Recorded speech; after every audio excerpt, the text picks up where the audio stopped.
Now let's actually do some examples of using this technique, this repeated substitution technique, to solve some recurrence relations. So what I'll do is I'll give you a recurrence relation, I'll interpret it a little bit, and then I'll go solve it. Okay, so let's start with this one. This is quite simple, and it's actually quite trivial, as you'll see in a minute. But it's a nice place to start, and it'll showcase this program that I've developed for solving these things. So I'm going to say t of n equals t of n divided by 2,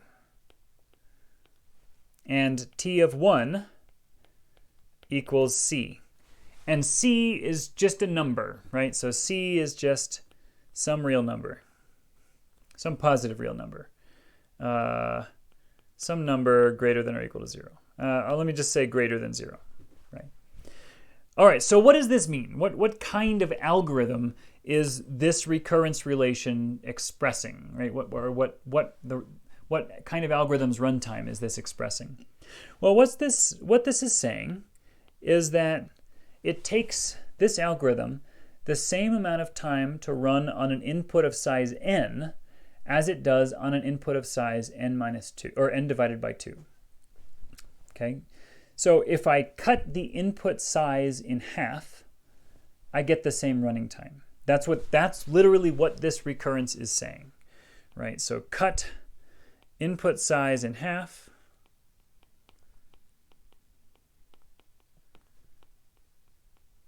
and I get the same running time.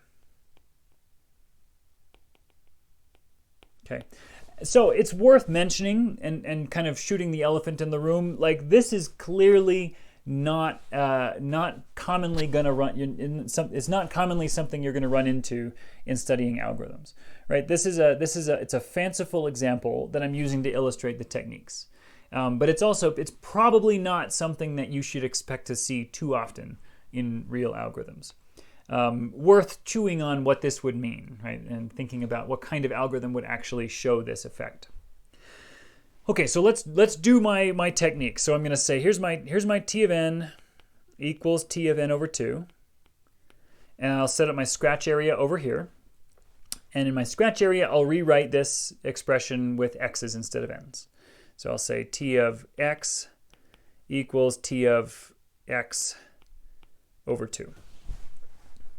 So the first question is, I want to get rid of that. I want to come up with an expression for t of n, and I don't want it to be self-referential. So let me try to get rid of that self-referential bit. So what I'll do is I'll take this, and I'll go over here, and I'll let x equal n over 2, and over 2, and I'll plug it in. All right, so what does that look like? That's t of n over 2 equals n over 2.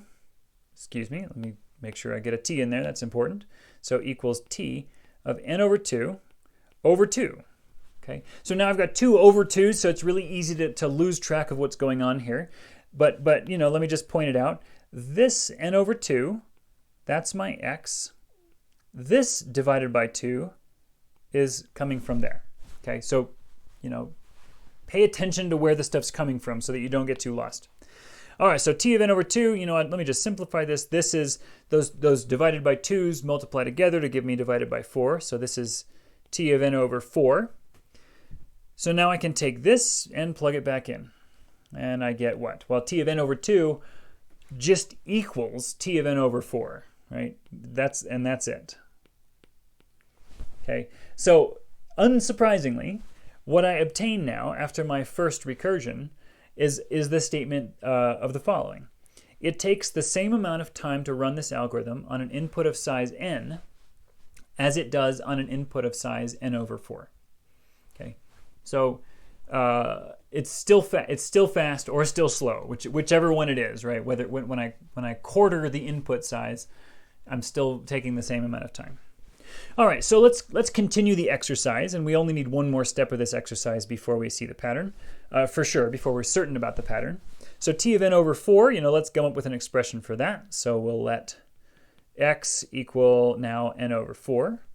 So I have t of n over 4 equals, and now notice I'm just copying this expression again. I'm using the same expression, the same basic expression I started with up here, just reusing it. T of n over 4 equals t of Now n over 4 divided by 2, right? And where'd the 2 come from? Well, it came from here, right? Where'd the 4 come from? Well, now it's obvious, right? The 4 came from here. And I can just divide that through, and I end up with t of n over 8, which I can then substitute back in up here. And now what do I have? I've got, well, this is also equal to t of n over 8. Whoops. N over 8. So t of n equals t of n over 2. It equals t of n over 4. It equals t of n over 8. And so just for the sake of following the program, let me show you the pattern. You know, whenever you see 2, 4, 8, what do you think? Well, you think, I'm doubling this every single time, right? So this equals, if I wanted to put this in terms of some kind of an index, I would say this is 2 to the 1, 2 to the 2, 2 to the 3, right? And so if here k equals 1, and here k equals 2, and here k equals 3, I have this nice pattern that says t of n equals t of n divided by 2 to the k. Right? So here is my general k. General k. All right, so I've now gotten to the point where I've identified my pattern. So let me scroll, because I won't need any of this anymore. Let me scroll, rewrite the pattern, and then go from there. So I have that t of n equals t of n over 2 to the k. Okay. Literally, what this means is that the algorithm would take the same amount of time to run on an input of size n as it would on an input of size n divided by 2 to any power. Okay. So what do we have to do? Well, we have to do the anchoring step. Anchoring step. So to do the anchoring step, let me bring back the initial condition. So my initial condition is that t of 1 equals c. So remember how the anchoring step works. The anchoring step says I have to say how many recursive calls is it going to take before this piece equals that, right? And becomes something that is immediate to analyze.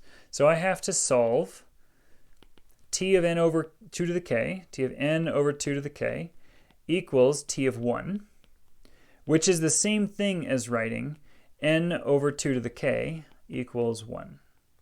Okay, so I want to solve this equation for k, and now here's a nice technique. Here's a nice technique that uses functions you've known of for a long time, but you know, maybe more or less familiar with. So let me do algebra, and I'll rewrite this as n equals 2 to the k, right? So I just multiplied both sides by 2 to the k. So how do I solve this equation for 2 to the k? Well, I take the logarithm base 2. Okay, so I take log base 2 of both sides. Log base 2 now of 2 to the k. So here is where you're going to have to get really good with logarithm rules in this class. And the first kind of important logarithm rule is that the logarithm is the inverse of the exponential, right? So here I've got an exponential. So I want to get rid of that exponential, and the way I do that is I take the logarithm. Okay. So the second rule, the one that will apply here, is that if I ever have this expression, so if I ever have log of something to a power, I can move that power out to the outside, right? So I can rewrite this exactly as k of log base 2 of 2. Okay. So what am I doing next? Well, I want to solve this for k, and now I'm actually done, because log of 2 base 2 just equals 1. Right? So this just equals k. And what am I left with? I'm left with this expression that says k can be written as logarithm base 2 of n. Okay. So that's how many recursive calls I need to make on an input of size n to get me down to the base case. Okay, so now what do? I take this and I plug it back in up here. And sorry, I don't plug it in up there. I plug it back in up here, right? A little curvy line, and I complete, right? I get rid of all my k's and I finish this out. Okay, so let's do this. So I've got t of n equals t of n divided by 2 to the k, and I know what k is, right? And so here I have t of n over 2 to the log base 2 of n. Okay, so what do I do with this? Well, I could chase through a bunch of log rules, or I could say, whoa, wait, hold on, wait a minute. This is messier than it needs to be, and didn't I just invert an exponential? What if I just went and didn't invert that exponential? Because see, now I've just created myself an exponential that has a logarithm in it. Maybe I could just not have created that exponential, or not created that logarithm in the first place. So let's actually think about backing up just a minute and saying what went wrong to give me a nasty expression here. Because once you're here, when you plug in your anchoring step, you should be at a place that is nice. And so if you're at a place that is kind of nasty like this, it means that maybe something went wrong, or maybe you just took some extra steps that didn't end up being necessary. And that's the case with this. So let's take a look back up to our anchoring step. Okay, so in our anchoring step, we are trying to solve this equation, and we ended up with this. Okay, so now let's think about what would have happened if, rather than chasing down that n equals 2 to the k, if we had just taken this and looked and compared it directly to our expression that we want to simplify.